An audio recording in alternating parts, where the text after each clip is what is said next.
You got somebody who can actually verify you live here? Somebody credible? Officer Derek Harding's eyes stayed locked on Carmen Belford as she sat on her own curb, grocery bags beside her. He stood over her, with his hand resting on his holster, just enough to plant fear. Carmen said nothing. She didn't have to. Her eyes dropped to her phone, her thumb hovering over a single contact. She pressed it to call. Harding leaned back with a smug grin on his face, completely sure he can handle whatever came next. He had absolutely no idea who was 11 miles away, already in his car, already coming. Before continuing, comment where in the world you are watching from and make sure to subscribe, because tomorrow's story is one you can't miss. The groceries were cutting into Carmen's fingers. She shifted both bags to one hand and dug through her purse for her keys. Her feet ached. Her back ached. She had worked 14 hours straight at St. Michael's Hospital, a double shift that started before sunrise and ended long after dark. All she wanted was to check on her kids, eat something warm, and sleep. The driveway of 4417 Magnolia Court had never looked so good. It was hers. 8 months of mortgage payments proved it. 8 months of overtime shifts and packed lunches and skipped dinners proved it. She had bought this house with her own hands, her own sacrifice, and she was proud of every single square foot of it. She found her keys. Then the spotlight hit her. It came from behind, white, blinding, washing over her like she was a criminal caught mid-run. She froze. The grocery bags swung at her sides. She turned slowly, deliberately, keeping her hands visible the way black women in America learned to keep their hands visible. A police cruiser sat at the end of her driveway. The driver's door opened. Out stepped Officer Derek Harding. He was a wide man, thick through the shoulders, with the kind of walk that said he believed every room, or driveway, belonged to him the moment he entered it. His younger partner, Kevin Slade, stayed in the passenger seat. "Ma'am?" Harding's voice was flat, bored almost. "Stop right there." Carmen stopped. "Is there a problem, officer?" "Got a report of a suspicious individual in the area." He looked her up and down slowly. "Description matches you." She was wearing hospital scrubs and carrying grocery bags. Her stethoscope was still around her neck. "This is my home," Carmen said. Her voice was steady. She had practiced steady. "I live here, 44117 Magnolia Court. Can you prove that?" She reached toward her purse for her keys. The keys with the little brass house charm Joseph had picked out for her at a school fair. Harding's hand dropped to his holster. Carmen's hand stopped moving. Not slowly, not gradually. It just stopped. Like her body made the decision before her brain did, some ancient survival instinct cutting the signal before she could think herself into a mistake. She didn't breathe. Harding didn't speak. The spotlight hummed behind him. Somewhere down the block, a sprinkler clicked on. Normal sounds from a world that had no idea what was happening in this driveway right now. Carmen's eyes moved from Harding's face to his hand, resting on the grip of his weapon with the casual ease of a man who had done this before, who knew exactly what that gesture communicated, who wanted her to feel it. She felt it. Her pulse was loud in her ears. Her fingers were still extended, still hovering near her purse, and she became suddenly, acutely aware of how that must look. Her dark hand, the night behind her, his hand on that holster. And she understood with absolute clarity that the distance between where she was standing and where everything went wrong was exactly as far as he decided it would be. His fingers curled slightly around the grip. Carmen's hand came down, slowly, all the way to her side. She spread her fingers open so he could see them. All 5, nothing in them, nothing threatening, nothing at all. And she held them there like a quiet surrender to a situation she had done nothing to deserve. Her jaw ached. She hadn't realized she'd been clenching it. Don't react. Don't flinch. Don't give him a reason. The words moved through her like a prayer she'd memorized long ago. Harding's hand relaxed, just barely. Not enough to mean anything. Just enough to remind her that he was the one deciding. "I was reaching for my keys," she said quietly. "To show you the house key." Harding said nothing. He just watched her. Behind him, Slade's voice crackled through the radio. Carmen heard her own name read back through the static. Her plate number. Her address. 44117 Magnolia Court, Crestwood Hills. It matched. Of course it matched. Harding didn't move. "I'm going to need you to sit on the curb while I verify the property records." Carmen looked at him. She looked at the curb. She looked back at him. Then she sat down. She set her grocery bags beside her on the concrete like she was sitting at a park bench. Like this was normal. Like this was fine. Because showing Harding that it wasn't fine would cost her more than she could afford right now. She pressed her lips together and looked straight ahead. The neighborhood was quiet. Lights were off in most houses. A dog barked somewhere down the block. Normal sounds, safe sounds, except nothing about this was safe. And everyone on Magnolia Court knew it. They just didn't have to sit on a curb and feel it. Then the light in the front window came on. Carmen's stomach dropped. The door opened. Jasmine stood in the doorway, 14 years old and already too familiar with fear. Her eyes found her mother on the curb. Her jaw tightened, the way Carmen's always tightened when she was fighting to stay in control. And then Joseph appeared behind his sister, 9 years old, sleepy-eyed, still in his dinosaur pajamas. He looked at the cruiser. He looked at the spotlight. He looked at his mother sitting on the ground in her nurse's scrubs with her groceries beside her. His face crumpled, and he started to cry. Joseph's crying cut right through her. Carmen sat on that curb and listened to her son fall apart in the doorway and forced herself not to move, not to stand up, not to reach for him. Because standing up right now, making any sudden movement toward that door, would give Harding exactly what he seemed to be looking for. So she stayed put, and it cost her everything. "Go back inside, baby," she called out. Her voice came out softer than she felt. "Everything's fine. Go back to bed." Joseph didn't move.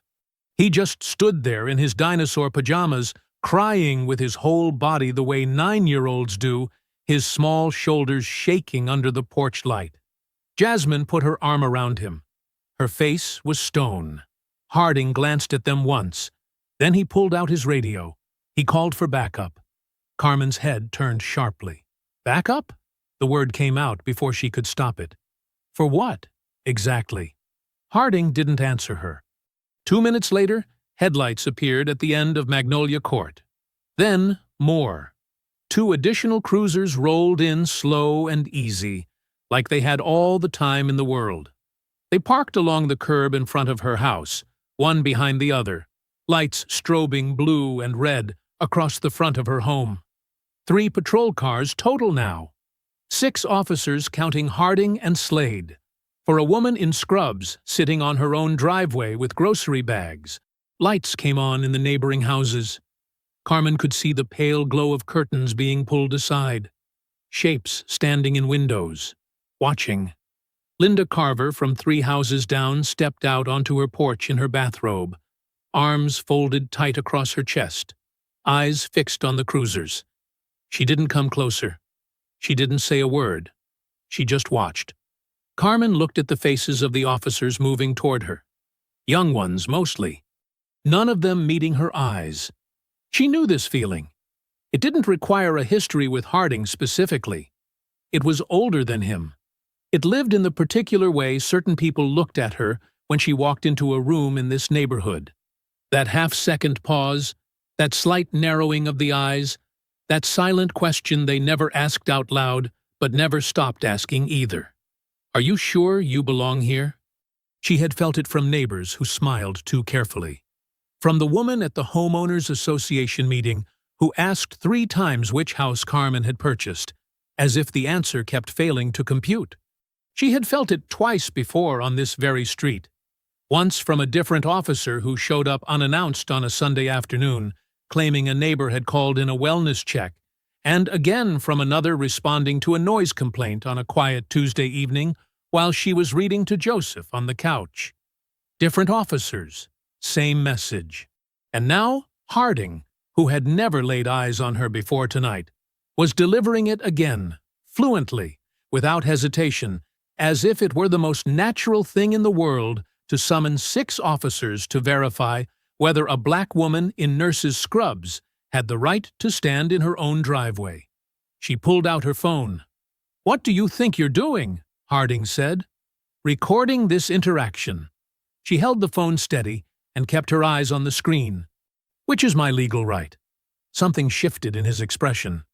Not anger exactly. Something colder than anger. He stepped toward her. "You're obstructing a law enforcement investigation." Carmen looked up at him, just once, direct and unflinching. "Touch my phone," she said quietly, "and I will consider that an unlawful seizure of evidence. I am a citizen of this country. I know my rights. And everything you have done in this driveway tonight is being recorded." The words landed. Harding stopped. A muscle in his jaw jumped. He held her gaze for a long moment, like he was measuring something, calculating whether she was serious or whether she would fold. She didn't fold. He stepped back, slowly, like it was his own idea. But the smirk that crossed his face as he turned away told her everything she needed to know. He wasn't done. This wasn't over. He had been doing this to people for a long time, and he had never once faced a real consequence for it, and he had no reason to believe tonight would be any different.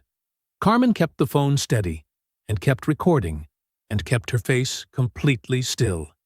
Inside her chest, something was shifting. The fear was still there. It never fully went away, but something else was moving beneath it. Something harder. Something that had been quietly building across 8 months of small humiliations and careful silences, and moments exactly like this one. She scrolled to a contact she hadn't used in a crisis before. The name sat there on the screen. Cedric. Her thumb hovered. Then she pressed the call. The phone rang twice. Then his voice came through, low and steady. The kind of voice that had been trained to stay level when everything around it was falling apart. Carmen. Just her name. But the way he said it, like he was already paying attention, already reading the situation through the silence before she spoke, made her exhale for the first time in 20 minutes. Cedric. She kept her voice down. Harding was 15 feet away. "I need you." A half-second pause. "Where are you?" "My driveway. There are 3 police cars in front of my house. They've had me sitting on the curb for—" She checked the time on her phone. "Almost half an hour. Are you safe right now?" She looked at Harding. He was watching her make the call with his arms crossed and that flat expression on his face. Slade was leaning against the cruiser, eyes down, not quite meeting anyone's gaze. "Not really," she said. Another pause, shorter this time. "I'm 40 minutes out. I'm coming." "Then come," she said. "Please." The call ended. She held the phone in her lap and breathed. What she didn't know, what she had no way of knowing, was that Cedric Belford was not in Fayetteville. He was not 4 states away in a barracks, or deployed somewhere she couldn't reach. He was 11 miles down the road at a Holiday Inn off Route 40, sitting on the edge of a hotel bed in the same gray hoodie he'd driven in that morning. He had come for Joseph's baseball game. Carmen had called him 2 days ago to say it was canceled, rained out, reschedule pending. What she hadn't known was that the game had been rescheduled for that Saturday, and Joseph's coach had sent the updated notice to the wrong email address. Cedric had found out from Joseph directly during one of their weekly calls, and he'd decided to drive up anyway and surprise them in the morning. He was in his car in 4 minutes. Back on Magnolia Court, the waiting settled in like something physical. Carmen sat on the curb with her phone in her hand and her groceries beside her, and she watched Harding the way you watch a dog you don't trust. Not with panic, but with the steady, quiet attention of someone who knows better than to look away. Harding was pacing now, slow, deliberate circles near the front of his cruiser. He knew the recording was live. She could see it in the way he was choosing his words more carefully, the way he had stopped talking directly to her and was instead murmuring to one of the additional officers with his back half-turned. Whatever legal justification he had walked onto this driveway with, it was dissolving. He could feel it, and it was making him careful in a way he hadn't been at the beginning. Slade stayed by the passenger door. He hadn't said more than 10 words since this started. He kept looking at his shoes, at the cruiser, at the house across the street, anywhere except at Carmen on the curb. She noticed that. She filed it away. The other 4 officers stood in loose formation near their vehicles. 2 of them had exchanged a look about 5 minutes ago. A quick, sideways glance that said more than either of them would ever put in a report. They were young. One of them couldn't have been more than 25. He was staring at the ground with his hands in his pockets, like a man waiting for a bus that was already late. Nobody spoke. The sprinkler down the block had clicked off. The dog had stopped barking. The neighborhood had gone back to its quiet Saturday night rhythms and left Carmen Belford sitting on a curb in her nurse's scrubs as if this were a perfectly ordinary thing. She checked the time. 36 minutes since the call. 2 more to go. Then headlights swept the end of Magnolia Court. A black SUV turned onto the street. It moved slowly, deliberately, the way vehicles move when the person behind the wheel is taking in every detail.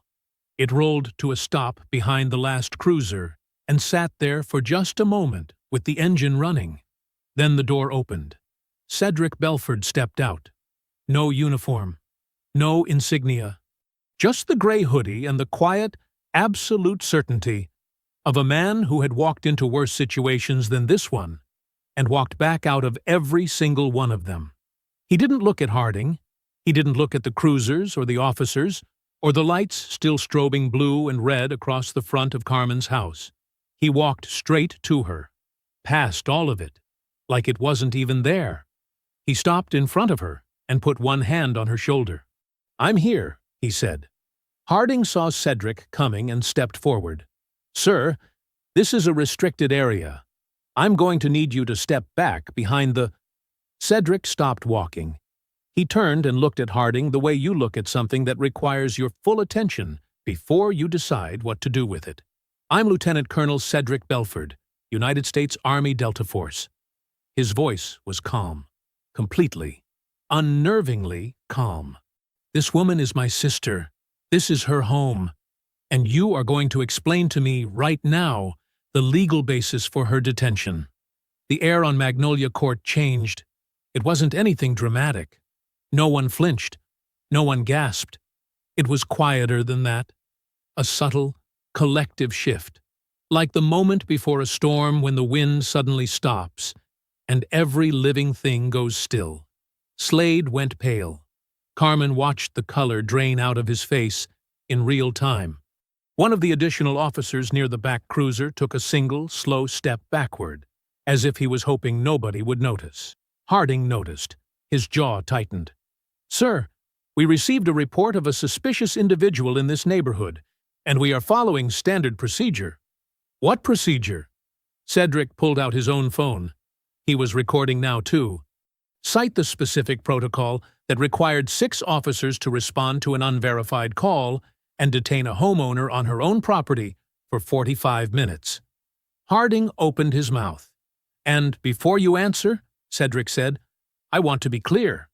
I am recording this interaction. Every word, every timestamp. So take your time and be precise." Harding closed his mouth. He tried again. Something about community safety protocols. Something about the responding officer's discretion in determining risk levels.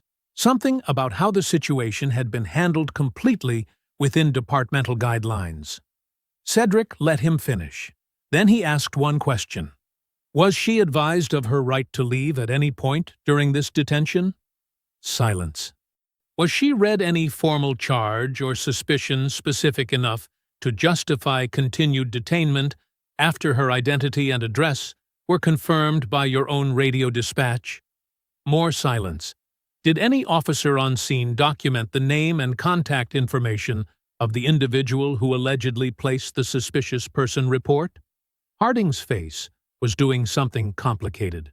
The bored certainty he'd walked onto this driveway with was gone. What was underneath it was less comfortable to look at. Something reactive, something calculating, something that recognized it had underestimated the situation and was trying to find a way to reframe it. He tried once more. A comment about Cedric's tone, about interfering with an active investigation. Cedric didn't blink. There is no active investigation. There is no charge. There is no probable cause. There is a nurse who came home from a 14-hour shift and was forced to sit on her own curb in front of her children, while 6 officers stood in her driveway and provided not a single lawful justification for any of it. He let that sit for a moment. So here is what is going to happen. You are going to clear your units from this property, and then I am going to take my sister inside her home. Nobody moved for about 3 seconds. Then Harding jerked his chin at the additional officers. Clear out! Doors opened. Engines started. One by one, the cruisers rolled away from the curb until only Harding's remained. He held Cedric's gaze for a moment, one last attempt at reclaiming something, and then he got in his car and pulled away without another word. Cedric watched until the taillights disappeared.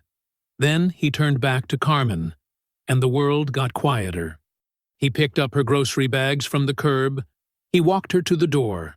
Joseph was through it before they even reached the porch steps. Launching himself at Cedric with both arms, burying his face against his uncle's chest, his small body still shaking with the leftover sobs of a 9-year-old who had been frightened and didn't fully understand why. Cedric held him with one arm and carried the groceries with the other and didn't say a word. Just held on. Jasmine stood inside the doorway. She was 14, and she was trying very hard to hold herself together. Her hands were trembling at her sides. Carmen got through the door. Cedric set the groceries down. The door closed behind them. And then, finally, privately, with only her family around her, Carmen let herself cry. Not from weakness, not from defeat, but from the sheer, exhausting weight of 45 minutes of terror she had held completely still inside her body and was only now allowed to put down. Outside, 3 houses down, Linda Carver stood on her porch a moment longer. Then she went back inside. The door clicked shut behind her. She didn't say a word. Cedric was already at the kitchen table when Carmen came downstairs. Coffee was made. His notepad was open. His phone was charging on the counter. He had his reading glasses on, the ones he always pretended he didn't need, and he was reviewing the timestamps on Carmen's recordings with the focused precision of a man building a case. Joseph was at the table eating cereal, watching his uncle work with wide, quiet eyes. Jasmine leaned in the doorway with her arms crossed, still carrying last night's tension in her shoulders like she hadn't quite let it go. Carmen poured herself a cup of coffee and sat down. "Walk me through everything," Cedric said. "From the beginning." She did. All of it. The spotlight, the holster, the curb, Harding's face when she refused to hand over her phone, the 6 officers on her driveway for 45 minutes, while Joseph cried in the doorway. Cedric listened without interrupting, writing steadily, asking precise questions at precise moments. He already had her recordings. He pulled the patrol log timestamps from a law enforcement database he had access to through his security clearance. He documented everything with the same methodical attention he brought to mission planning, because that was exactly what this was.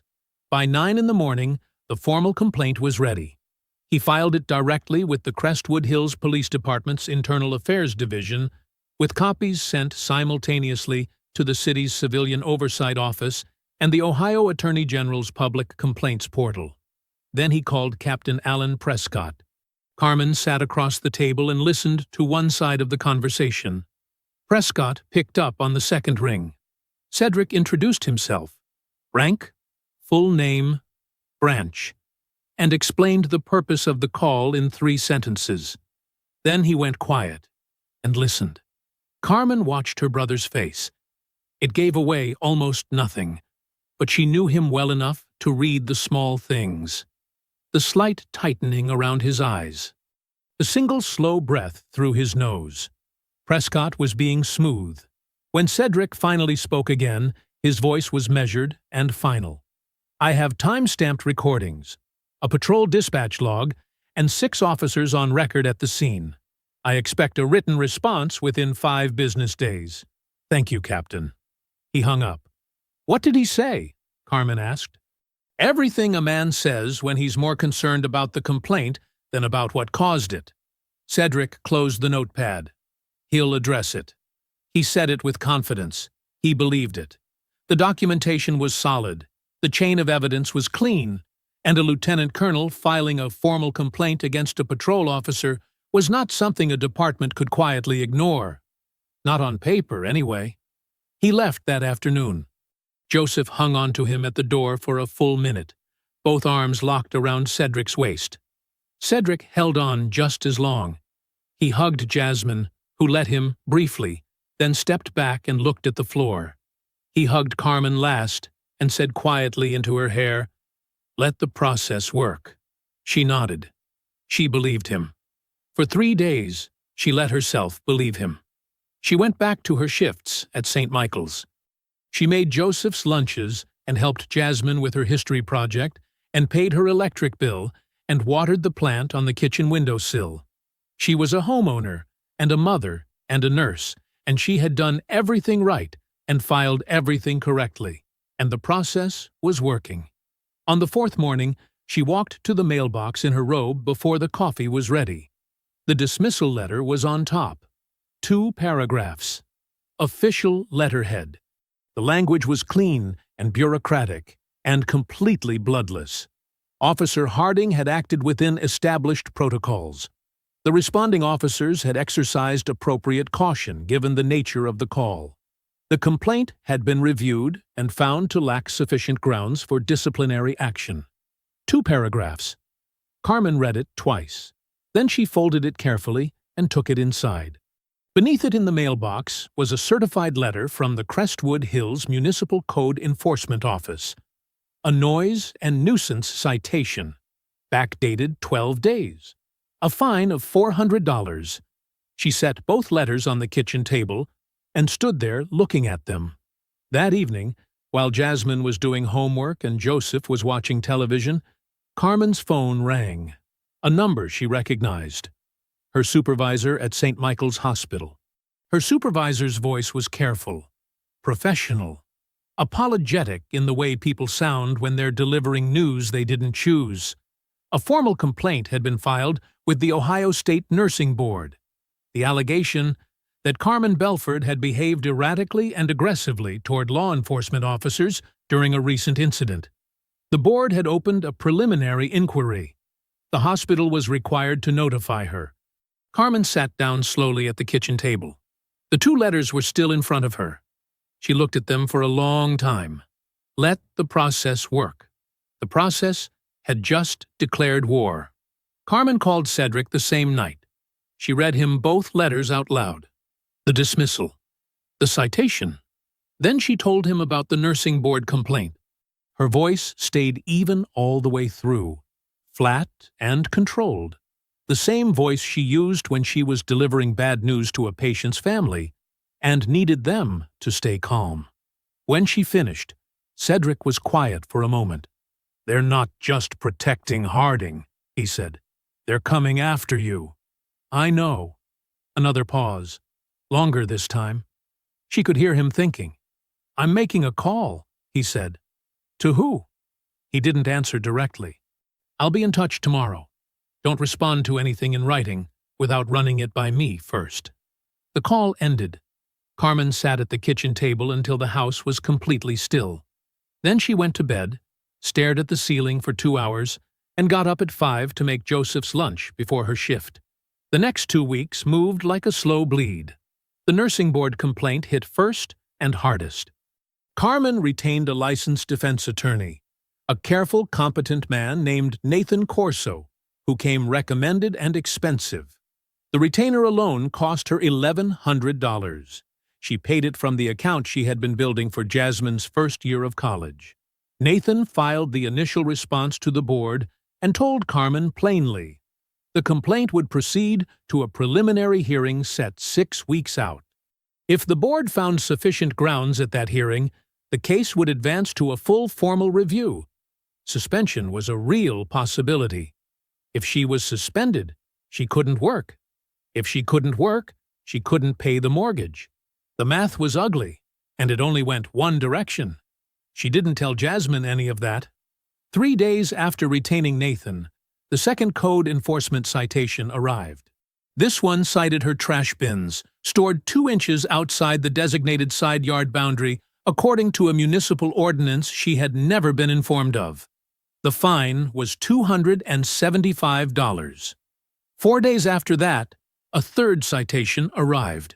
A crack in her driveway, running 18 inches along the left edge near the garage, was classified as a public safety hazard. Another $380. Carmen drove slowly down Magnolia Court that evening after her shift. She looked at every driveway on the block, counted the cracks. There were 7 visible from the road alone, some of them twice the size of hers. She drove back to her house and sat in the car for a few minutes before going inside. None of her neighbors had received a citation. She would have heard about it. Then the neighborhood Facebook group. She saw it on a Thursday evening while Joseph was in the bath. An anonymous post, no profile photo, an account created 2 weeks prior, expressing concern about the recent police activity on Magnolia Court and suggesting that the frequency of incidents raised questions about the street's overall character. There were 11 comments. Most of them were vague and careful. A few were not. Nobody named Carmen directly. Nobody had to. She put her phone face down on the counter and finished getting Joseph ready for bed. Later, standing in the hallway outside his room after he'd fallen asleep, she let herself feel it. The specific, grinding exhaustion of fighting something that kept changing shape. Every time she addressed one front, another opened. The complaint, the citations, the post, none of it was accidental. She could feel the design beneath it, even if she couldn't yet see the full picture. The following Wednesday evening, a car she didn't recognize parked in front of her house. A woman got out. Mid-50s, natural hair, sharp eyes behind rectangular glasses, a briefcase that looked like it had seen the inside of a lot of courtrooms. She walked up to Carmen's door and knocked with the particular confidence of someone who already knew they were going to be let in. Carmen opened the door. "Brenda Shelton," the woman said. "Cedric called me. I understand you need a lawyer." Carmen stepped aside and let her in.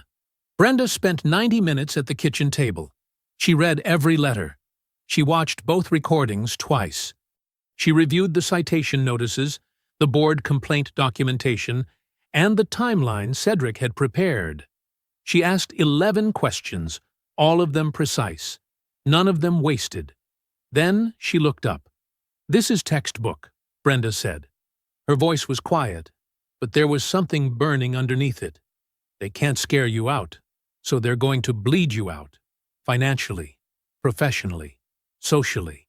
This is a coordinated campaign, and it is absolutely actionable." She set her pen down on the table. "So here's what we're going to do about it." Cedric drove back to Columbus the next morning. He didn't call ahead. Carmen opened the front door and found him on the porch with a duffel bag and a coffee from the gas station down the road, and understood without asking that he had decided this required him to be present. She let him in without a word. Joseph came flying down the stairs 30 seconds later. Brenda arrived at 8:30. The 3 of them sat at the kitchen table while the kids were at school. Brenda opened her briefcase and laid out the legal framework in plain, direct language. She was filing a federal civil rights lawsuit, Belford v. City of Crestwood Hills, alleging racial discrimination in law enforcement, coordinated retaliation against a civilian complainant, and conspiracy to deprive Carmen Belford of her constitutional rights. The recordings, the patrol log, the timeline of citations following the complaint dismissal, all of it formed the foundation. "How long does something like this take?" Carmen asked. "Depends on how fast they want to settle," Brenda said. "And right now, they don't know what we have. That's our advantage. I want to keep it that way while we build the full picture." She closed the briefcase. "I'm assigning investigators to trace the original call, the one that brought Harding to your driveway that night. Anonymous calls don't come from nowhere. There's always a number, always a source." Cedric nodded slowly. "How soon?" "Give me 10 days. It took 7. Brenda called on a Thursday afternoon. Her voice had a different quality to it, still controlled, still professional, but with something underneath it that made Carmen sit down before she'd even heard the news. "The call came from a landline," Brenda said, "registered to a company called Crestwood Property Solutions, LLC. Carmen didn't recognize the name. "What is that?" "A property acquisition company. They've been operating in Crestwood Hills for about 4 years, buying residential properties and converting them to high-end rentals." A pause. "They have a documented interest in Magnolia Court specifically." Brenda came back to the house that evening. Cedric was already there. She spread the documents across the kitchen table. Incorporation records, property deeds, acquisition history, financial disclosures. The picture that emerged was methodical and cold. In the past 3 years, Crestwood Property Solutions had purchased 2 homes on Magnolia Court. Both sales had followed the same sequence: code enforcement citations, noise complaints, at least 1 documented police encounter at the property. Both previous owners were black. Both had sold within 18 months of moving in. Both had sold below the assessed market value of their homes at the time of sale. The company had acquired both properties within 60 days of each sale. Carmen looked at the addresses on the documents. She knew those houses. The Hendersons at 4401 had moved out 14 months ago. She had always assumed it was a job relocation. The family at 4409, she had never even learned their name before their moving truck appeared one morning. She looked up at Brenda. "They ran them out." "That's what the evidence suggests," Brenda said carefully. "And they were working toward doing the same to you." "Who owns the company?" Cedric asked. He was reading the financial disclosure page. His voice was steady, but his eyes had gone sharp. Brenda reached across the table and pointed to a name halfway down the investor list. Cedric read it. He went very still. "Robin Dalton," Brenda said, "40% silent investor. Robin Dalton is the brother-in-law of Captain Alan Prescott." The kitchen was quiet. Carmen looked at the name. She read it twice. She thought about Prescott's smooth voice on the phone, telling Cedric the complaint would be taken seriously. She thought about the 2-paragraph dismissal letter. She thought about the citations arriving like clockwork in the days that followed. The nursing board complaint filed by someone who knew exactly how to hurt her. The anonymous Facebook post that appeared like a lit match dropped on dry grass. None of it was careless. None of it was a rogue officer acting alone. This was an operation. It had a financial motive, institutional cover, and a paper trail that connected a police captain to a predatory scheme that had already displaced 2 families from this street and was designed to displace a 3rd. Cedric set the investor document down on the table. He didn't speak for a long moment. The particular stillness that came over him wasn't shock. It was the specific, focused quiet of a man who had spent his entire career identifying threats and deciding how to eliminate them. He looked at Brenda. "Then we take all of it," he said. Brenda clicked her pen. "That's exactly what we're going to do." The lawsuit was filed on a Monday morning. By Thursday, Harding had filed a counter-complaint. Brenda called Carmen at work to tell her. Carmen stepped into the break room, closed the door, and listened with her eyes fixed on a water stain on the ceiling tile above the coffee machine. The counter-complaint alleged that Cedric Belford had intimidated and obstructed law enforcement officers during the incident on Magnolia Court. It claimed he had weaponized his military rank as a tool of coercion and created a hostile environment that prevented officers from performing their duties. It requested a formal investigation into Cedric's conduct and suggested his behavior warranted review by military oversight authorities. It was 4 pages long. Harding's account of that night bore almost no resemblance to what Carmen's recordings showed. "Can they do this?" Carmen asked. "They just did," Brenda said. "It's a pressure tactic. They want Cedric on defense. They want you distracted. And they want to muddy the water before this gets to a judge." A pause. "I've already filed our response. But Carmen, it's going to get louder before it gets quieter." It got louder the same evening. The 6 o'clock news ran the segment at the top of the second block. Carmen didn't know it was coming. She found out when a colleague texted her a link in the hospital parking lot as she was walking to her car. She sat in the driver's seat and watched it on her phone. The reporter was professional and pleasant, and the framing was a quiet disaster. The segment opened with footage of the Crestwood Hills Police Department building, clean brick, American flag, morning light. Then came a photograph of Harding in his dress uniform. Then a soundbite from a department spokesperson describing Harding as a dedicated 18-year veteran who felt his professionalism had been questioned unfairly. The words "military intimidation" appeared on the lower third graphic beneath Cedric's name. The segment spent 45 seconds on Carmen. It spent 2 minutes and 10 seconds on Harding. She drove home without the radio on. Jasmine was at the kitchen table doing homework when Carmen walked in. She looked up and read her mother's face the way teenagers read their parents, instantly and completely. "What happened?" Carmen set her bag down. She thought about saying nothing. She thought about the version of this conversation where she protected her daughter from one more thing. Then she looked at Jasmine's face. 14 years old and already carrying more awareness of this situation than any 14-year-old should have to, and decided she deserved the truth. She sat down and told her about the counter-complaint, about the news segment, about the way the story was being reshaped in public, gradually and deliberately, from a case about a black homeowner harassed in her own driveway into a story about a big, scary military man who made some officers uncomfortable. Jasmine listened to all of it without interrupting. When Carmen finished, Jasmine was quiet for a moment. Then she said, "They're going to make us the problem, aren't they, Mom?" It wasn't a question. It was a recognition. The particular, weary recognition of a 14-year-old girl who had grown up watching adults she trusted get treated like threats for existing in spaces that other people had decided didn't belong to them. Carmen didn't answer right away. She looked at her daughter, this sharp, clear-eyed girl who deserved a world that was better than the one currently sitting at their kitchen table. And she said, "They're going to try." Cedric called from Fayetteville at 9. He had seen the segment. His voice was measured and even and gave nothing away. "Stay steady," he said.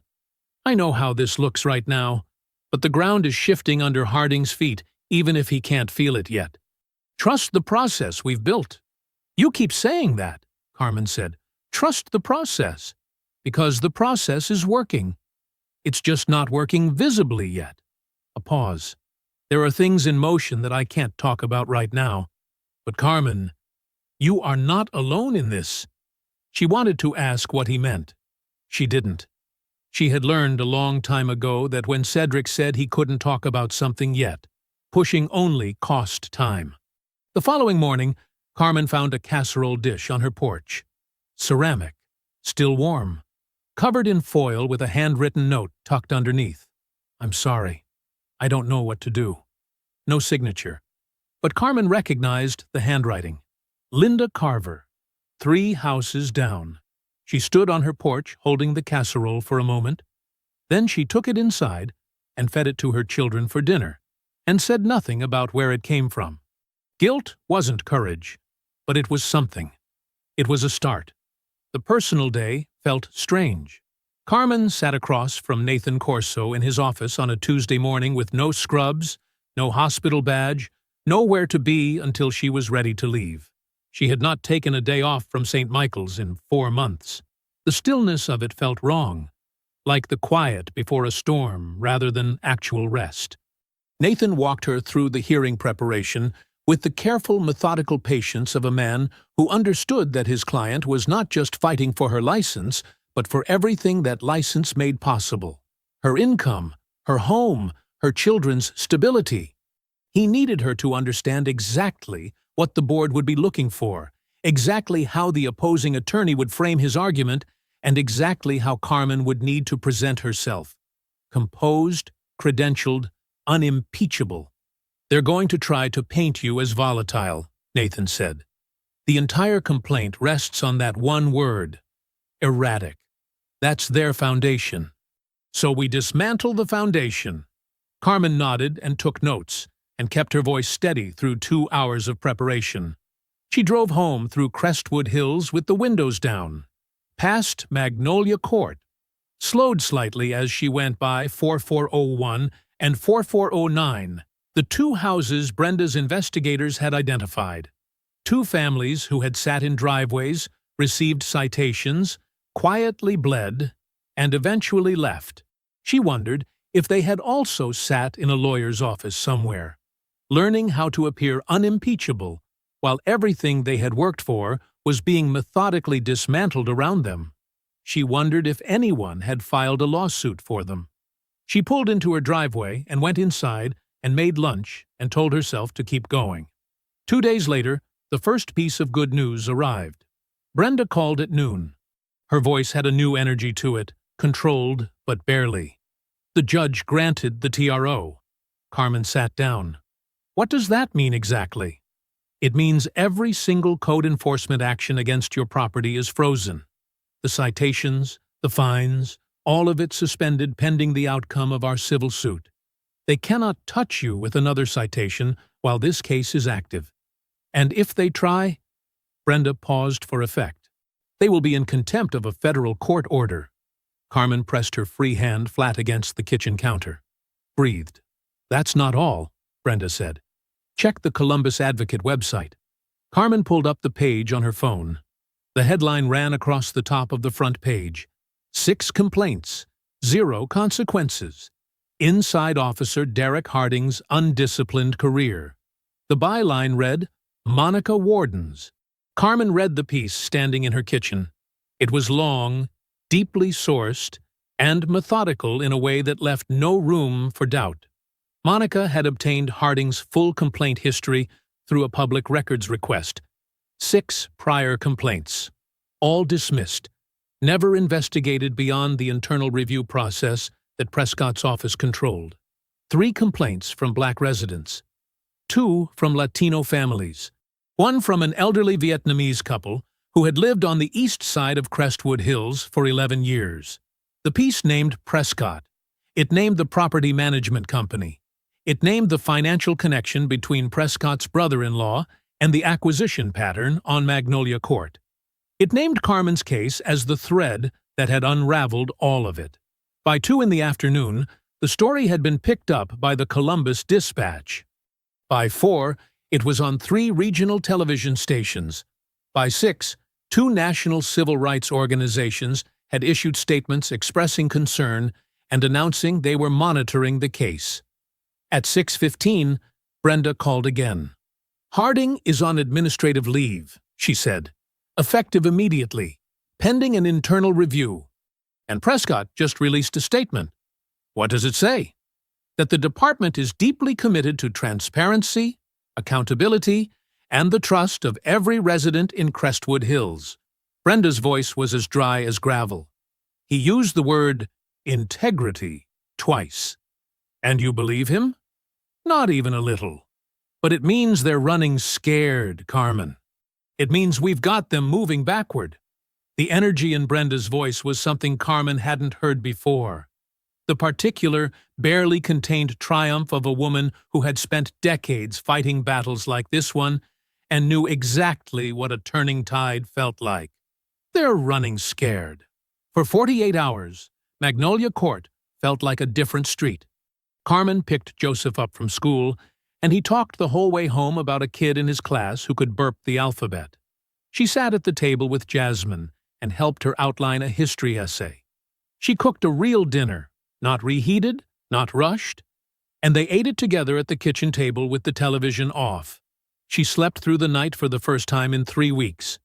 Then her phone rang at 6 in the morning. She looked at the screen. Nathan Corso. She answered it, and the 48 hours ended. Nathan's voice was careful in the way that voices get when the news is bad, and the person delivering it is trying to manage the damage simultaneously. "There's a story running this morning," he said. "I need you to read it before you go anywhere." Carmen was still in her robe. Joseph was asleep. The house was gray and quiet in the early morning light. She pulled up the website Nathan gave her and read the headline once. Then she read it again because the first time didn't feel real. Viral police harassment victim has documented history of workplace conflicts. The story ran 4 paragraphs. It didn't need more than that. Whoever wrote it understood that the damage wasn't in the details. It was in the framing. The piece referenced a disciplinary note from Carmen's personnel file at St. Michael's Hospital. A disagreement with a supervising physician 4 years ago, documented as insubordination. The note had been formally rescinded by Human Resources 6 weeks after it was filed, accompanied by a written apology from the physician who filed it.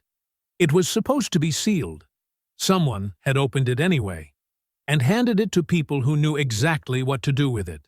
Carmen set her phone face down on the counter. She stood at the kitchen window and looked at the backyard. Joseph's baseball mitt was on the grass where he'd left it 2 days ago. She had been meaning to remind him to bring it in. Her phone buzzed. Brenda. She let it ring twice before she picked up. "I've seen it," Carmen said. Brenda's voice had lost the energy it carried 2 days ago. It was still steady. Brenda's voice was always steady, but there was a weight underneath it now. The weight of a lawyer recalculating in real time. "Carmen, I have to be straight with you. This changes the optics, not the facts. The facts haven't moved an inch. But the jury pool, the board, the court of public opinion. People are going to see this, and some of them are going to let it stick, regardless of the context." A pause. "It's manageable, but I won't pretend it doesn't make things harder. Who accessed the file? We don't know yet. But it was sealed. Whoever pulled it broke the law doing it, and I am already pursuing that angle aggressively." Brenda's voice hardened. "This is a criminal act, Carmen, and we are going to treat it like one." Carmen thanked her and hung up. She poured her coffee down the drain. She didn't want it anymore. Nathan called back an hour later with news that landed like a second punch following the first. The nursing board had reviewed the morning's media coverage. Citing the evolving picture of Carmen's conduct history and the public interest nature of the case, the board had voted to expedite the hearing timeline. The full formal hearing, previously scheduled 6 weeks out, was now 11 days away. 11 days to prepare a defense that had just been handed a significant new obstacle by someone willing to commit a crime to manufacture one. Carmen sat with that number for a while. 11 days. She was still sitting with it when Cedric called that afternoon. She told him everything. The story, the sealed file, the expedited hearing. She kept her voice flat and factual the way she always did when she was telling him something that required him to stay calm on her behalf. He listened without interrupting. When she finished, he was quiet for a moment. Then he said, "Carmen, I need to tell you something." His voice had a quality she didn't hear often. Not worry exactly, something more controlled than worry, but heading in the same direction. The Army had been formally contacted regarding Harding's counter-complaint. An inquiry had been opened. A preliminary review into whether Cedric had violated Department of Defense conduct standards by identifying his military rank during a civilian law enforcement encounter. It was procedural, he said. It was likely nothing. But if the inquiry advanced, His security clearance would be under review. His clearance was the foundation of his career. Everything he had built over 20 years of service sat on top of it. Carmen closed her eyes. "Cedric, don't," he said quietly. "Don't apologize. This is not your fault." The silence after that was the worst part. Not because anything was said in it, but because she could feel the weight of everything it contained: his career, her license, her mortgage, her children asleep upstairs. All of it was hanging in the space between two phones in two different cities. That night she sat at the kitchen table alone. The letters, the citations, the headline, all of it spread in front of her like a map of a war she hadn't started. She put her hands flat on the table. The table she had refinished herself. Joseph handing her sandpaper. Jasmine reading aloud from a library book about woodworking because she thought it was funny. She thought about leaving. She thought about it seriously and honestly for the first and last time. Then she pressed her palms harder against the wood grain and stood up. She was not going anywhere. Cedric called the next morning at 7. Joseph was eating breakfast. Jasmine was moving through the kitchen in that half-awake preschool shuffle that meant she needed 10 more minutes and a glass of orange juice before she was ready to be a person. Carmen was standing at the counter in her scrubs, keys in hand, 10 minutes from leaving for her shift. "I need you to hear something," Cedric said. "All of it. Before this goes any further." She set her keys down. "I'm listening." He started at the beginning.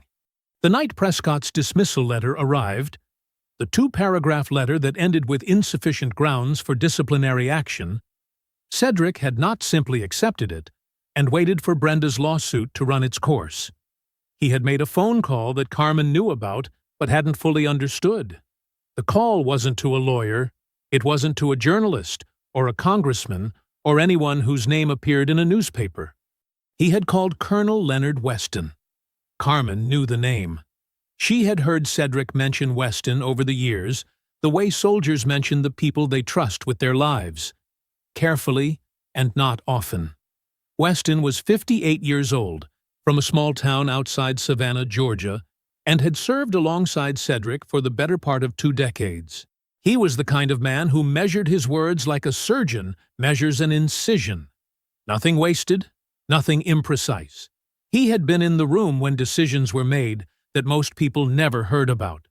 He had also been in 3 specific situations overseas where Cedric Belford had been the reason Leonard Weston came home. When Cedric called and told him what was happening to Carmen, Weston listened to the whole thing without speaking. Then he said 5 words. "Tell me what you need." What Cedric needed wasn't pressure. It wasn't intimidation. He wasn't asking Weston to make calls that bent rules or pulled rank in ways that could be used against Carmen later. He understood, better than most, that the wrong kind of help could become a weapon in the hands of people like Harding and Prescott. He had seen it happen. What he needed was a network of witnesses, people with standing, people whose presence and documentation would ensure that the truth had institutional weight behind it when it finally came forward. Weston had spent 30 years in the United States Army. In that time, he had served alongside, mentored, and been saved by men and women who had since moved into every corner of civilian life. Attorneys, city officials, veteran affairs administrators, journalists, law enforcement officers. A network built not on favors or leverage, but on the kind of loyalty that forms when people have been through real things together and come out the other side. Over the past 3 weeks, quietly and without announcement, a portion of that network had been gathering around Carmen Belford's situation like a slow tide. A veteran now working as a senior analyst in the Ohio Attorney General's office had flagged the illegal access of Carmen's sealed hospital personnel file the moment Weston made him aware of it. He had not needed to be asked twice. A formal criminal investigation had been opened. Digital forensics had been assigned to trace the breach through the hospital's records access system.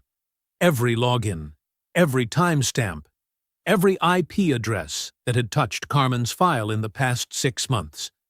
The trail was already narrowing. Carmen stood at her kitchen counter and listened to all of it. She didn't speak until he was finished.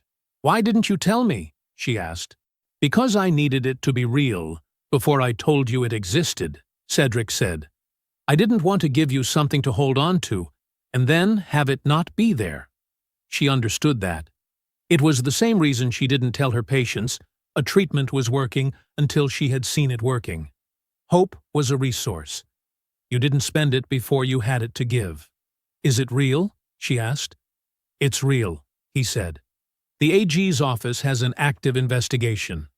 The forensics team has a timeline. And there are people in this city, good people, people who served and came home and still believe this country is worth holding accountable, who have been watching what's been done to you and are ready to say so out loud."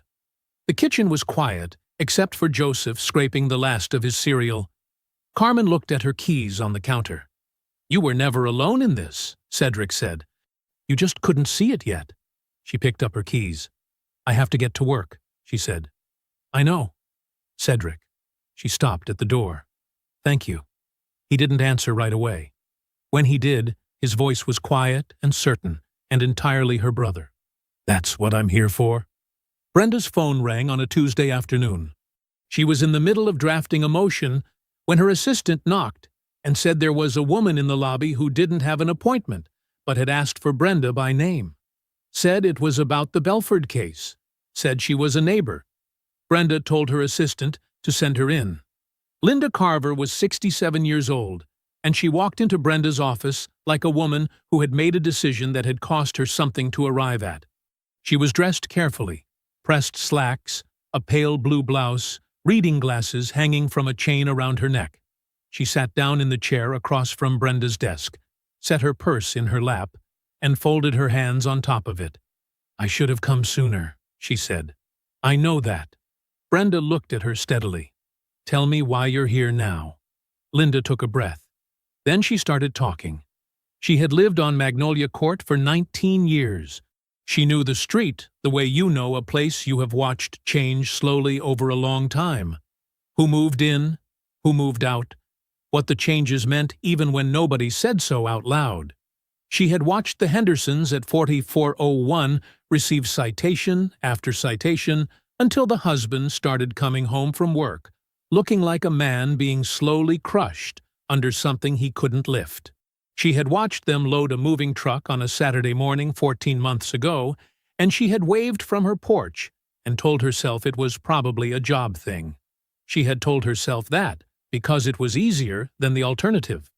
When Carmen moved in, Linda had brought over a plant and introduced herself and thought, privately, that this was a chance to do better than she had done before. But then the incident started, and the citations arrived, and the neighborhood Facebook post appeared.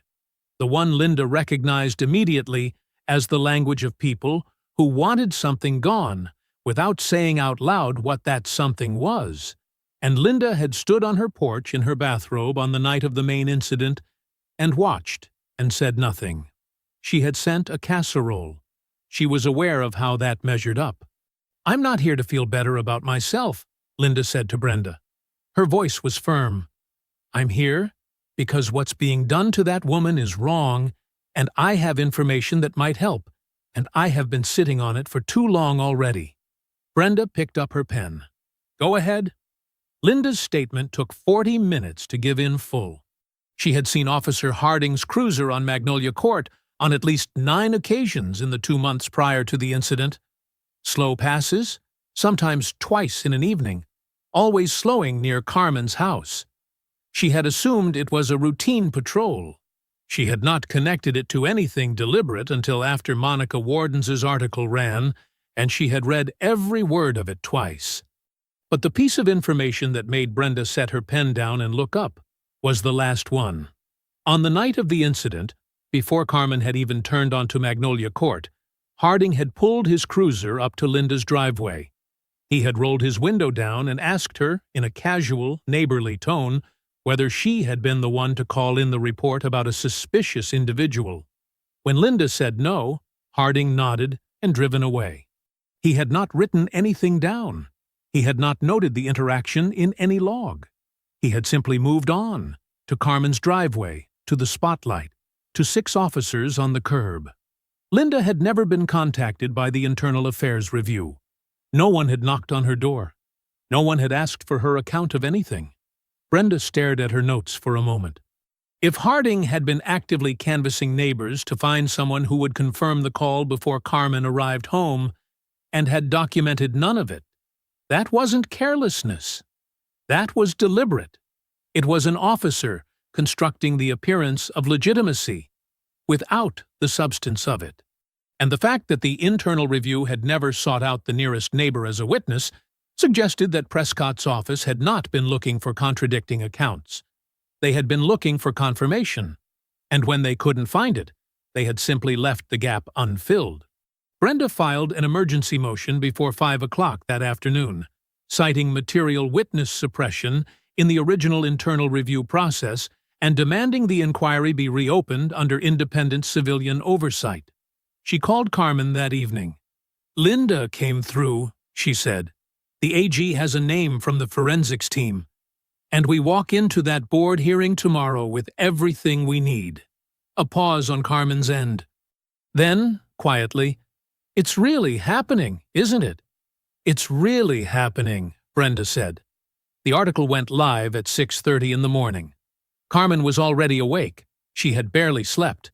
The nursing board hearing was tomorrow, and her mind had spent the night cycling through every possible version of how it could go. She was on her second cup of coffee when her phone buzzed with a text from Brenda, containing a single line and a link. "Read this before you do anything else today." Carmen opened it.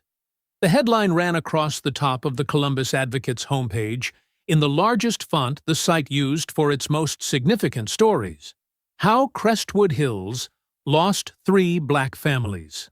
The Property Scheme Behind the Badge. Byline: Monica Wardens. Carmen read it, standing at the kitchen counter, in the gray morning quiet before her children woke up. She read it slowly and completely, the way you read something that is simultaneously about you and so much larger than you that both things feel true at the same time. Monica had spent 3 weeks building the piece. Her source inside the municipal tax office had provided acquisition records, deed transfer dates, and assessment histories for every property Crestwood Property Solutions LLC had purchased in Crestwood Hills over the past 4 years. Cross-referenced against code enforcement logs, police dispatch records, and complaint histories, the pattern was undeniable and documented in precise, irrefutable detail. 3 families, 3 identical sequences, code enforcement citations within weeks of move-in, police encounters, at least 1 per household, sometimes more. Noise complaints filed by neighbors who, when traced, had no documented history of filing complaints about any other property. Sustained pressure over 12 to 18 months. Below-market sales. Company acquisition within 60 days of closing. All 3 families were black. The piece named Crestwood Property Solutions. It named Robin Dalton. It named Captain Alan Prescott, and detailed the financial relationship between Prescott and his brother-in-law with the precision of a legal brief. It cited the federal civil rights lawsuit filed by Brenda Shelton and quoted at length from the publicly available complaint documents. It referenced the active criminal investigation at the Ohio Attorney General's office into the illegal access of Carmen's sealed personnel file. And it named Carmen Belford, not as a victim, as the woman whose refusal to leave had pulled the thread that unraveled the entire operation. By 7:30, the story had been shared 4,000 times. By 9, it had been picked up by the Columbus Dispatch, 2 Cleveland television stations, and a national civil rights news platform with 500,000 subscribers. By noon, 3 separate civil rights organizations had issued statements. By 2 in the afternoon, the mayor of Crestwood Hills had requested an emergency closed-door meeting with Captain Prescott. Carmen heard about the mayor's meeting from Brenda, who heard about it from a contact inside City Hall, who described Prescott's expression walking into that office as the face of a man who finally understood the size of the thing coming toward him. Carmen was sitting at the kitchen table with Jasmine when she read Monica's piece a second time. Jasmine had come home from school, dropped her bag at the door, and sat down without being asked. She had seen it shared by 3 people on her school's social media pages before the final bell. They read it together in silence. When Jasmine finished, she didn't say anything for a moment. She sat with it the way she sat with things that were too large and too important to respond to quickly. Then she looked at her mother. "They can't make it go away anymore, can they?" she said. It wasn't a question. "No," Carmen said. "They really can't." What neither of them said, what didn't need to be said, was what that meant for tomorrow. The board hearing that had been hanging over their household for weeks. The expedited timeline, the sealed file weaponized in a headline. All of it existed inside a context that had now shifted fundamentally. The board members would have read Monica's piece. The opposing attorney would have read it. The entire institutional landscape of the hearing had changed overnight. 14 miles across the city, Kevin Slade sat in his living room and watched the coverage cycle through 3 different news channels. His phone had been ringing all day. He hadn't answered most of the calls. He answered one, his personal attorney, a man he had retained 2 days after the advocate's first story ran. His attorney told him the same thing he had been telling him for a week. "The best thing you can do right now is get ahead of this." Slade stared at the television. Prescott's name was on the lower third graphic again. He picked up the phone. Carmen was up at 5. She didn't need an alarm. Her body had decided sleep was finished at 4:47, and there was no negotiating with it. She showered, dressed, and stood in front of the bathroom mirror in her best suit. Charcoal gray, the one she had bought for her mother's funeral 6 years ago and had worn exactly twice since. It still fit. She looked at herself for a long moment. Then she went downstairs and made coffee, and sat with it in the quiet kitchen until it was time to go. Cedric had driven in the night before. He was sleeping on the couch when she came downstairs, and he was already awake when she reached the bottom of the stairs, sitting up in the dark in that alert, immediate way of someone whose body never fully surrendered to sleep. He looked at her. She looked at him. "Ready?" he said. "No," she said. "Let's go." Brenda met them in the parking lot of the Ohio State Nursing Board building at 8:45. She was in a deep burgundy suit, briefcase in hand, and she moved with the kind of focused energy that made the space around her feel organized just by her presence. She looked at Carmen once, top to bottom, and nodded. "You look exactly right," Brenda said. "Let's go take this apart." The hearing room was more formal than Carmen had expected. A long table at the front, where 7 board members sat in a row. A small table for Carmen and Nathan on the left. A matching table for the opposing attorney on the right. A public gallery along the back wall with 12 chairs. Every chair was filled. Monica Warden's was in the second row with a notepad open on her knee. 2 of Cedric's veteran contacts, men Carmen didn't know by name but recognized by the way they carried themselves, sat near the aisle. Linda Carver was in the third chair from the left, hands folded, back straight, wearing the pale blue blouse she had worn to Brenda's office. Carmen saw her. Linda met her eyes and gave one small, deliberate nod. Carmen nodded back. The opposing attorney was a man named Gerald Foss. He was polished and silver-haired, and had the practiced ease of someone who had argued in front of institutional bodies for 30 years and had rarely been surprised. He opened his case with the confidence of a man who believed the outcome was already decided. He presented the complaint in careful, measured language. He referenced the incident on Magnolia Court, using framing that emphasized confusion and escalating tension rather than harassment. He cited the disciplinary note from Carmen's personnel file, the sealed one, the rescinded one, and presented it as evidence of a pattern of behavior. He played 38 seconds of a television news segment.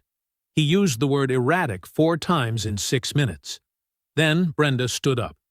She took the sealed file apart first.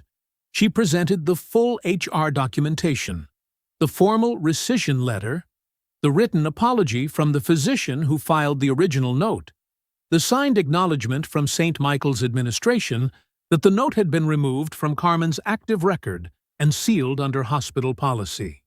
She then presented the criminal referral from the Ohio Attorney General's office confirming that the file had been accessed illegally and that an active investigation was underway into who had provided it to the media. She looked at the board as she said that last part. She let it settle. Then she presented Carmen's record. 14 years at St. Michael's. Not a single sustained complaint. 3 commendations from department leadership. A letter from a patient's family, a grandmother whose son Carmen had stayed with through a long, difficult night, that was so simply and honestly written that one of the board members looked down at the table when it was read aloud. The full unedited footage from the night of the incident came next. All 45 minutes. The board watched it in silence. Gerald Foss watched it too. He wrote something on his notepad and underlined it twice, but didn't look up. Brenda's final witness appeared on a laptop screen at the front of the room. The chief of emergency nursing at St. Michael's, Dr. Pamela Mercer, 61 years old and 30 years in the department. She testified in a clear, unhurried voice that Carmen Belford was among the finest nurses she had worked with in her career. She called the complaint against Carmen's license the most transparently retaliatory document she had ever been asked to review. She used the word retaliatory deliberately. She did not walk it back. The board deliberated for 40 minutes. They came back at 2:17 in the afternoon. The chair read the finding in a flat, official voice. Complaint dismissed in its entirety.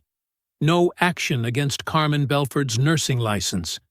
The matter referred to the Attorney General's office for investigation into the filing of a knowingly false professional complaint against a licensed medical professional. The room exhaled. Brenda put her hand over Carmen's. Carmen looked at the ceiling for a moment. Then she looked at the gallery. At Linda, at Monica, at the 2 men she didn't know who had shown up anyway, and she let herself cry. Not from relief, not from exhaustion, from the specific, overwhelming feeling of being seen. The 10 days that followed moved like a tide going out. Each wave pulled something away, something that Harding and Prescott and the machinery behind them had built carefully over years, and left the ground cleaner than it had been before. Brenda called with each update. Carmen listened, thanked her, and went back to her life. She was done putting everything on hold. Harding was terminated on a Wednesday. The independent civilian oversight panel, appointed after Linda Carver's witness suppression filing forced the original internal review to be scrapped entirely, completed its work in 8 days. Their findings cited 7 documented policy violations, coordinated retaliation against a civilian complainant, and a counter-complaint against Cedric Belford that the panel described in writing as knowingly false and retaliatory in nature. The counter-complaint was formally withdrawn. Harding was escorted out of the Crestwood Hills Police Department building at 2 in the afternoon without his badge, without ceremony, and without the quiet institutional protection that had followed him for 18 years. He was also named as an individual defendant in Belford v. City of Crestwood Hills. 3 days later, Prescott resigned. His statement cited personal reasons. It was 4 sentences long. The mayor accepted his resignation in a separate statement that used the word accountability 7 times in 2 paragraphs. Prescott's brother-in-law's company, Crestwood Property Solutions LLC, was served with a federal subpoena the same afternoon. Robin Dalton's attorney released a statement. Brenda read it, set it aside, and kept working. Kevin Slade's call to his attorney produced the thing nobody had expected. He came forward voluntarily. His written statement was full and unambiguous. He confirmed that the initial stop of Carmen Belford had not been based on any genuine suspicious person report, that Harding had been running a pattern on Magnolia Court for months, targeting the property at 4417 specifically. He confirmed that Prescott's office had instructed him to sign off on the complaint dismissal without conducting any independent witness interviews. He confirmed that he had been present for conversations he should have reported and hadn't. His cooperation earned him reduced exposure in the civil suit. His statement was the last piece of a structure that had been standing on protected ground for a long time. It wasn't standing anymore. The Army inquiry into Cedric was closed with a one-paragraph finding: no violation of Department of Defense conduct standards. The counter-complaint had been withdrawn. His record was clean. A formal written apology from the Crestwood Hills Police Department was delivered to Colonel Weston's office. Weston called Cedric when it arrived. Cedric said 2 words and hung up. The civil suit settled 12 days after the hearing. Carmen was not required to disclose the amount. She didn't. What she did tell Brenda, when they sat across from each other at the kitchen table for the last time as attorney and client, was that the number meant Jasmine's college was fully funded, Joseph's college was started, and the mortgage on 44-117 Magnolia Court was paid off in its entirety. The city issued a public apology. It ran in the Columbus Advocate and 3 regional papers. Monica Wardens covered it. The federal consent decree placed the Crestwood Hills Police Department under civilian oversight, mandated independent review of all complaints filed in the prior decade, and required comprehensive bias training department-wide. 3 families, the ones who had been pushed off Magnolia Court before Carmen arrived, were formally identified as victims in the federal fair housing investigation. Their stories were finally being told in a federal courtroom rather than absorbed quietly into the silence of a street that had let them go without asking questions. On a Saturday morning, 3 weeks after the settlement, Joseph rode his bicycle in the driveway. He was working on turning without slowing down, which Cedric had told him required leaning into the curve rather than away from it. Joseph kept leaning away. Cedric stood at the end of the driveway with his arms crossed and his patient face on, calling out the same correction every 3rd pass. Jasmine was on the porch with her earbuds in, pretending to be absorbed in her phone. She was smiling at Joseph's attempts in spite of herself. She would deny it if asked. Carmen was standing in the front doorway with a cup of coffee when she saw Linda Carver coming down the sidewalk. She was walking slowly and holding something in both hands, a potted hydrangea, purple, wrapped in green foil at the base. She stopped at the end of the driveway. Carmen walked down to meet her. They stood there for a moment. Linda looked at the plant and then at Carmen, and her expression carried everything that the casserole and the note had been trying to say and hadn't quite managed. "I should have done more," Linda said. "You did," Carmen said. "In the end." Linda handed her the hydrangea. Carmen took it. They stood together in the morning light for another moment. 2 neighbors on a Saturday. Nothing more complicated than that. Nothing less significant either. Carmen carried the hydrangea up the porch steps and set it beside the front door. She looked at her house. The mortgage paid. The driveway was repaired at the city's expense. The window where Joseph had stood crying in his dinosaur pajamas now filled with clean morning light. She picked up her coffee. Listened to Joseph and Cedric argue cheerfully about bicycle physics. She thought about what it had cost to stay. She thought about what it would have cost to leave. There was no comparison. There never had been. She was home. She had always been home. And now, at last, the whole world knows it. If you enjoyed the story, leave a like to support my channel, and subscribe so that you do not miss out on the next one. On the screen, I have picked 2 special stories just for you. Have a wonderful day.